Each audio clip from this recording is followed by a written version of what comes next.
സമ്പന്നരായ രാഷ്ട്രങ്ങളിലെ മനുഷ്യ സമൂഹം സുഖലോൽപമായി ജീവിക്കുമ്പോൾ ഭരണാധികാരികൾക്കും അവിടെയുള്ള ജനതകൾക്കും മറ്റു മനുഷ്യ സമൂഹത്തിൻ്റെ പ്രയാസങ്ങളും വേദനകളും മനസ്സിലാവുകയില്ല.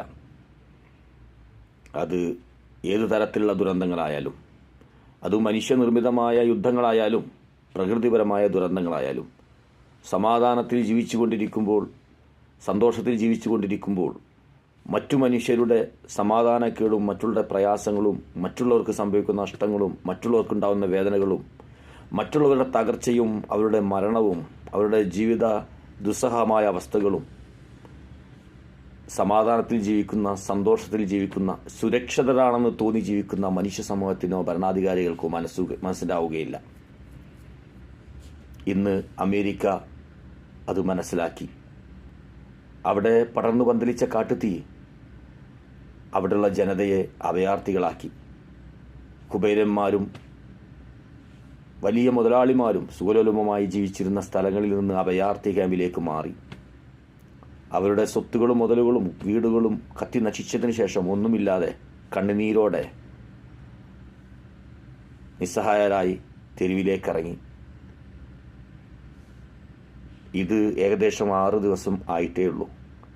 എന്നാൽ 80 വർഷമായിട്ട് ഫലസ്തീനിലെ ജനത, ഇപ്പോൾ അടുത്ത് നടന്ന സംഭവം, 1.5 വർഷമായിട്ട് ഫലസ്തീൻ ജനത അവിടുത്തെ സ്ത്രീകളെ കൊന്നു തള്ളിയപ്പോൾ, അവിടുത്തെ മനുഷ്യരുടെ ഭവനങ്ങൾ ബോംബിട്ട് തകർത്തപ്പോൾ, പ്രകൃതി ദുരന്തമല്ലത്, അത് മനുഷ്യൻ, ഇസ്രായേലും അമേരിക്കയും ചേർന്ന് നടത്തിയ ദുരിതമുണ്ടാക്കി കൊടുത്തതാണ് അവർക്ക്.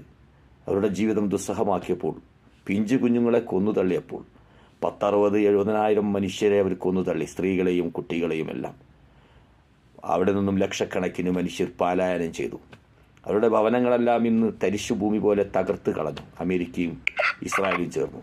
അപ്പോഴൊന്നും ഇസ്രായേലും അമേരിക്കക്കും മനസ്സിലായിട്ടില്ല ഒരു മനുഷ്യ സമൂഹത്തിൻ്റെ അവരുടെ ജീവിതത്തിൻ്റെ സുഖം ആവശ്യവും അവരുടെ പ്രയാസങ്ങളുടെ വേദനകളും അവരുടെ അഭയാർത്ഥികളാക്കുമ്പോൾ ഉണ്ടാകുന്ന ബുദ്ധിമുട്ടും അവരുടെ മക്കൾ മരണപ്പെടുമ്പോൾ ഉണ്ടാകുന്ന ബുദ്ധിമുട്ടും അവരുടെ സ്വത്തുകളില്ലാതെ ആകുമ്പോൾ ഉണ്ടാകുന്ന ബുദ്ധിമുട്ടും പലായനം ചെയ്ത് അഭയാർത്ഥി ക്യാമ്പിൽ ചെന്നിരിക്കുമ്പോൾ ഉണ്ടാകുന്ന ബുദ്ധിമുട്ടും ഇവർ രണ്ടുപേർക്കും മനസ്സിലായിട്ടില്ല. ഏതായാലും അമേരിക്കക്കും ഇസ്രായേലിനും ഇതൊരു നല്ലൊരു പാഠമാണ്. ഇന്ന് 1.5 വർഷമായിട്ട്